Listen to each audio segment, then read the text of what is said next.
Hi friends, welcome back to ಸ್ಯಾಮ್ತನು creations. Friends, ನಾನು ಹಾಕ್ತಾ ಇರೋ ಡಿಸೈನಿಗೆ ಅರಳೆ ದಾರ ತಗೊಂಡಿದ್ದೀನಿ. ಹಾಗೆ ನೀಡಲ್ ನಂಬರ್ 10. ನೀವು 8 ಬೇಕಾದರೂ ತಗೋಬಹುದು. ಸಿಂಗಲ್ ಸ್ಟೆಪ್ಪಲ್ಲಿ ಹಾಕುವಂಥ ಡಿಸೈನ್ ಇದು. ಸ್ಟಾರ್ಟಿಂಗಲ್ಲಿ ಲಾಕ್ ಮಾಡ್ಕೊಳ್ಳೋಣ. ಈ ರೀತಿ ಬ್ಯಾಕ್ ಸೈಡ್ ಇರೋ ಥ್ರೆಡ್ನ ಫ್ರಂಟಿಗೆ ಎಳ್ಕೊಂಡು ನಾನಿಲ್ಲಿ 2 ಸಲ ಲಾಕ್ ಮಾಡ್ತಾ ಇದ್ದೀನಿ. ನೋಡಿ, ಈ ರೀತಿಯಾಗಿ 2 ಸಲ ಸಿಂಗಲ್ ಕ್ರೋಶದಲ್ಲಿ ಲಾಕ್ ಮಾಡ್ಕೋಬೇಕು. ಇದಾದ್ಮೇಲೆ 2 ಚೈನ್ನ ತಗೋಬೇಕು. ಈಗ ಸೂಜಿ ಮೇಲೆ ಒಂದ್ಸಲ ದಾರ ತಗೊಂಡು ಡಬಲ್ ಕ್ರೋಶನ ತಗೊಳ್ಳೋದು. 2ರಲ್ಲಿ 1 ಮಾಡ್ಕೋಬೇಕು, ಮತ್ತೆರಡರಲ್ಲಿ 1 ಮಾಡ್ಕೋಬೇಕು. ಇನ್ನೊಂದು ಡಬಲ್ ಕ್ರೋಶ, ಅಂದರೆ ಟೋಟಲ್ ಆಗಿ ಒಂದು 3 ಡಬಲ್ ಕ್ರೋಶಗಳನ್ನು ನಾವು ತಗೋಬೇಕು. ಇಲ್ಲಿ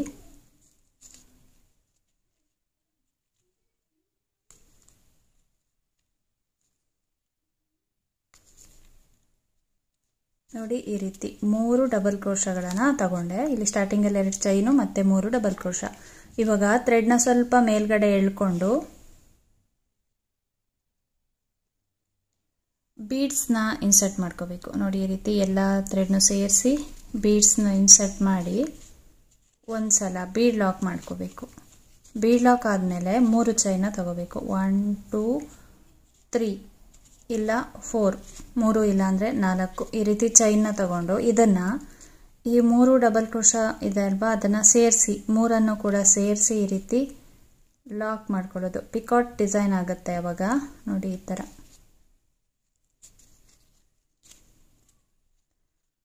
ನೋಡಿ, ಈ ಥರ 3 ಡಬಲ್ ಕ್ರೋಶ ಸೇರಿಸಿ ಈ ರೀತಿ ಪಿಕಾಟ್ ಡಿಸೈನ್ನ ಮಾಡ್ಕೊಳ್ಳೋದು. ಇದಾದಮೇಲೆ 2 ಚೈನ್ನ ತಗೊಳ್ತಾ ಇದ್ದೀನಿ. 2 ಚೈನು ಅಂದರೆ ಸ್ವಲ್ಪ ಗ್ಯಾಪ್ ಬರಲಿ ಅಂತ. ಈಗ ಸೂಜಿ ಮೇಲೆ ಒಂದ್ಸಲ ದಾರ ತಗೊಂಡು ಸ್ಟ್ರೈಟಾಗಿ ಈ ರೀತಿ ಇಡಬೇಕು. ಅಂದರೆ ಇಲ್ಲೊಂದು 2 ಚೈನ್ ಆಗೋಷ್ಟು ಗ್ಯಾಪ್ನ ಬಿಟ್ಟು ಅಲ್ಲಿಂದ 1 ಡಬಲ್ ಕ್ರೋಶ. ಇಲ್ಲೂ ಕೂಡ ಹಾಗೆ ಟೋಟಲ್ ಆಗಿ 3 ಡಬಲ್ ಕ್ರೋಶಗಳನ್ನು ನಾವು ಪಕ್ಕದಲ್ಲೇ ತಗೋಬೇಕು.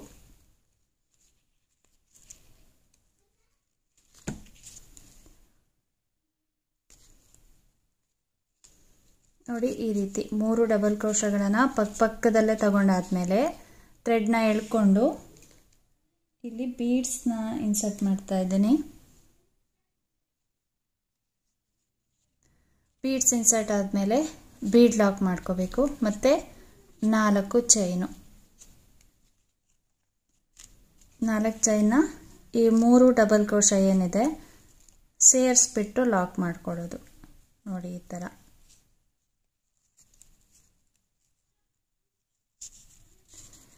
ಡಿಸೈನ್ ಬಂದು ನಮಗೆ ಈ ರೀತಿಯಾಗಿ ಕಾಣಿಸುತ್ತೆ. ಇದೇ ಥರ ನಾವು ಡಿಸೈನ್ನ ಹಾಕ್ತಾ ಹೋಗೋದು. ಈಗ 2 ಚೈನ್ ತಗೊಳ್ತಾ ಇದ್ದೀನಿ. ಇಲ್ಲಿ 2 ಚೈನಿಗೆ ಬದಲಾಗಿ ನೀವೊಂದು ಬೀಡ್ಸ್ನ ಕೂಡ ಇನ್ಸರ್ಟ್ ಮಾಡ್ಕೋಬೋದು. ನಿಮಗೆ ಯಾವ ರೀತಿ ಬೇಕೋ ಆ ಥರ ಮಾಡ್ಕೋಬೋದು. ಒಂದು ಬಾರ್ಡರ್ ಡಿಸೈನ್ ಥರ ಕಾಣಿಸುತ್ತೆ ಇದು. ನೋಡಿ, ಇಲ್ಲಿ 2 ಚೈನ್ ಆಗೋವಷ್ಟು ಗ್ಯಾಪ್ನ ಬಿಟ್ಟು ಮತ್ತೆ ಇಲ್ಲಿ ನಾನು 3 ಡಬಲ್ ಕ್ರೋಶಗಳನ್ನು ತಗೊಳ್ತಾ ಇದ್ದೀನಿ. ತುಂಬಾ ಈಸಿಯಾಗಿ ಹಾಕುವಂಥ ಡಿಸೈನ್ ಇದು. ಯಾರು ಬೇಕಾದರೂ ಹಾಕ್ಕೋಬೋದು. ಈಗಷ್ಟೇ ಕಲಿತಿದ್ದೀನಿ ಅನ್ನೋರು ಕೂಡ ಆರಾಮಾಗಿ ಟ್ರೈ ಮಾಡ್ಕೋಬೋದು.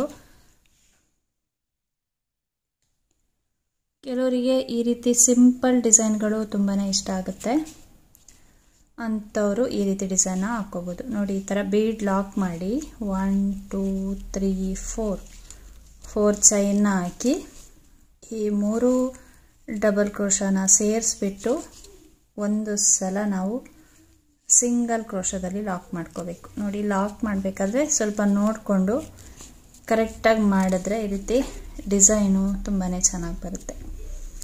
ಇದೇ ಥರ ಡಿಸೈನ್ನ ಕಂಟಿನ್ಯೂ ಮಾಡ್ತಾ ಹೋದರೆ ಆಯಿತು. ನೋಡಿ, ಈ ರೀತಿ ಒಂಥರ ಡಿಫ್ರೆಂಟಾಗಿ ತುಂಬಾ ಚೆನ್ನಾಗಿ ಕಾಣಿಸುತ್ತೆ ಡಿಸೈನು. ಫ್ರೆಂಡ್ಸ್, ನೋಡಿ ಎಷ್ಟು ಚೆನ್ನಾಗಿ ಬರುತ್ತೆ ಅಂತ ಡಿಸೈನು. ಹಾಕೋದು ಕೂಡ ಅಷ್ಟೇ ಈಸಿ. ತುಂಬಾ ಈಸಿಯಾಗಿ ಆಗ್ತಾ ಹೋಗ್ಬೋದು. ಈ ಕ್ರೋಶ ಡಿಸೈನ್ ಎಲ್ಲ ಹಾಕ್ತೀವಲ್ವಾ, ನಮಗೆ ಒಂದು ಕಡೆ ಈ ಥರ ಹಾಕೋದ್ರಿಂದ ನಮಗೆ ಬಿಸ್ನೆಸ್ ಕೂಡ ಆಗುತ್ತೆ, ನಾವು ಕಲಿತಾ ಕೂಡ ಆಗುತ್ತೆ, ದುಡ್ಡು ಕೂಡ ಮಾಡ್ಕೋಬೋದು. ಹಾಗೆಯೇ ಮೆಂಟಲಿ ಸ್ಟ್ರೆಸ್ ಯಾರಿಗಿರುತ್ತೆ ನೋಡಿ, ಅವರಿಗೆ ಯಾವುದೇ ಥರ ಸ್ಟ್ರೆಸ್ ಕೂಡ ಬರೋದಿಲ್ಲ ನೀವು ಈ ರೀತಿ ಒಂದು ಕ್ರೋಶ ಡಿಸೈನ್ ಎಲ್ಲ ಹಾಕೋದು ಕಲಿತ್ರೆ. ಯಾಕಂದರೆ ನೀವು ಇದರಲ್ಲೇ ಬ್ಯುಸಿ ಆಗಿಬಿಡ್ತೀರಾ. ಈ ಡಿಸೈನ್ ಎಲ್ಲ ಹಾಕಬೇಕಾದ್ರೆ ನೀವು ಫುಲ್ ಕಾನ್ಸಂಟ್ರೇಷನ್ ಇಲ್ಲೇ ಮಾಡಬೇಕಾಗತ್ತೆ. ನೀವು ಬೇರೆ ಯೋಚನೆಗಳೇ ಬರೋದಿಲ್ಲ ನಿಮಗೆ. ಬೇಕಿದ್ರೆ ನೋಡಿ, ಯಾರಾದರೂ ಡಿಪ್ರೆಷನಲ್ಲಿದ್ದು ತುಂಬಾ ಚಿಂತೆ ಮಾಡ್ತಾ ಇದ್ರೆ ಅವರು ಖಂಡಿತವಾಗ್ಲೂ ಈ ರೀತಿ ಕ್ರೋಶಾ ಡಿಸೈನ್ಗಳನ್ನು ಕಲೀರಿ. ನೀವು ಹಾಬಿ ಥರನಾದರೂ ಮಾಡ್ಕೋಬೋದು, ಇಲ್ಲ ಅಂದರೆ ಬಿಸ್ನೆಸ್ ಥರನಾದರೂ ಮಾಡ್ಕೋಬೋದು, ಇಲ್ಲ ದುಡ್ಡು ಮಾಡ್ಕೋಬೇಕು ಅಂತ ಇದ್ದರೆ ಅದು ಕೂಡ ಆಗುತ್ತೆ. ಹಾಗೆಯೇ ಕೆಲವರಂತೂ ತುಂಬ ಚಿಂತೆ ಮಾಡ್ತಾ ಇರ್ತಾರೆ, ಅಂಥವರು ಕ್ರೋಶಾ ಡಿಸೈನ್ಗಳನ್ನು ಕಲೀರಿ. ಯಾಕಂದರೆ ಫುಲ್ಲು ಮೆಂಟಲಿ ನಿಮಗೆ ಯಾವುದೇ ಥರ ಚಿಂತೆಗಳು ಕೂಡ ಬರೋದಿಲ್ಲ, ಫುಲ್ ಕಾನ್ಸಂಟ್ರೇಷನ್ ಬಂದುಬಿಡುತ್ತೆ ಈ ಥರ ಡಿಸೈನ್ ಹಾಕೋದ್ರಿಂದ. ಯಾಕಂದರೆ ಈ ಥರ ಡಿಸೈನ್ ಹಾಕ್ತಾ ನಾವು ಬೇರೆ ಏನಾದರೂ ಚಿಂತೆ ಮಾಡ್ತಾ ಕೂತ್ರೆ ಬೇರೆ ಕಡೆ ನಮ್ಮ ಮೈಂಡ್ ಡೈವರ್ಟ್ ಆದರೆ ಇಲ್ಲಿ ಡಿಸೈನ್ ಎಲ್ಲ ತಪ್ಪೋಗುತ್ತೆ. ಸೊ ಹಾಗಾಗಿ ಫುಲ್ ಕಾನ್ಸಂಟ್ರೇಷನು ಇಲ್ಲೇ ಬರುತ್ತೆ ನಮಗೆ. ಆದಷ್ಟು ಮೆಂಟಲಿ ಯಾರೆಲ್ಲ ಡಿಪ್ರೆಷನಲ್ಲಿದ್ದಾರೆ ನೋಡಿ, ಅವರಿಗೆ ಕ್ರೋಶಾ ಡಿಸೈನ್ ಹಾಕೋದನ್ನು ಕಲಿಯೋದಕ್ಕೆ ಹೇಳಿ. ಹಾಗೆಯೇ ನಾನು ಹೇಳ್ತಾ ಇರೋದು ನಿಜ ಅನಿಸಿದ್ರೆ ಕಮೆಂಟ್ ಬಾಕ್ಸಲ್ಲಿ ತಿಳಿಸಿ. ಇದೇ ಥರ ಡಿಸೈನ್ನ ಕಂಟಿನ್ಯೂ ಮಾಡ್ತಾ ಹೋದರೆ ಆಯಿತು, ತುಂಬ ಈಸಿಯಾಗಿ ಆಗ್ತಾ ಹೋಗ್ಬೋದು. ಹಾಗೆ ದುಪ್ಪಟ್ಟಗಳ ಸೈಡಲ್ಲಿ ಕೂಡ ಈ ಡಿಸೈನ್ನ ಮಾಡ್ಕೋಬೋದು. ಇಲ್ಲ ಅಂದರೆ ಸ್ಲೀವ್ಸ್ ಇರುತ್ತೆ ನೋಡಿ, ಸ್ಲೀವ್ಸಿಗೆ ಕೂಡ ಈ ರೀತಿ ಡಿಸೈನ್ನ ಹಾಕ್ಕೋಬೋದು. ಒಂದು ಸ್ಯಾರಿಗೆ ಹಾಕ್ತೀನಿ ಅಂದರೆ 1 ಗಂಟೆನೂ ಬೇಕಾಗಿಲ್ಲ, ಆರಾಮಾಗಿ ಫಾಸ್ಟಾಗಿ ಹಾಕಿ ಮುಗಿಸ್ಕೋಬೋದು. ಕುಚ್ಚು ಬೇಕು ಅಂದರೆ 2 ಚೈನ್ ಗ್ಯಾಪಲ್ಲಿ ಕುಚ್ಚನ್ನ ಕೂಡ ಕಟ್ಕೋಬೋದು. ಕುಚ್ಚಿಲ್ಲ ಅಂದರೂ ಕೂಡ ಚೆನ್ನಾಗಿ ಕಾಣಿಸುತ್ತೆ ಡಿಸೈನು. ಫ್ರೆಂಡ್ಸ್ ನೋಡಿ, ಫುಲ್ಲು ಡಿಸೈನ್ ಕಂಪ್ಲೀಟ್ ಆಗಿದೆ. ಲಾಸ್ಟಲ್ಲಿ ನಾನು ಈ ರೀತಿ 1, 2 ಇಲ್ಲ 3 ಚೈನ್ನ ಹಾಕಿ ಥ್ರೆಡ್ನ ಕಟ್ ಮಾಡ್ತಾ ಇದ್ದೀನಿ.